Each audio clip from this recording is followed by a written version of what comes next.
Ichki ishlar vazirligi tezkor qidiruv departamenti tomonidan Malayziya davlatining Kuala-Lumpur shahrida odam savdosi jinoyatini sodir etib kelayotgan uyushgan jinoiy guruh a'zolarini aniqlash bo'yicha tezkor tadbir o'tkazildi.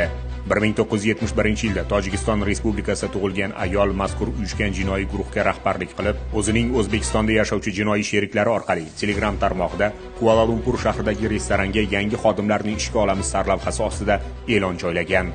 Ularga murojaat qilgan shaxslar bilan guruhning Toshkentdagi a'zolari uchrashib, turli xil yolg'on va'dalar bilan Kuala-Lumpurga jo'natish bilan shug'ullanib kelgan. Tezkor tadbir davomida Tojikiston fuqarosi bo'lgan ayol qo'l ostiga ishlash uchun kelgan qizlarni shahvoniy ekspluatatsiya qilgan bo'lsa, turli lavozimlarda ishlagan yigitlarni oldindan va'da qilingan 500 AQSh dollari miqdoridagi oylik maosh, bepul turar joy, 4 mahal oziq-ovqat bilan ta'minlamagan. Ishchi vizalarini rasmiylashtirmasdan, ish haqqini bermasdan fuqarolik pasportlarini olib, majburiy mehnat bilan shug'ullantirib kelgan.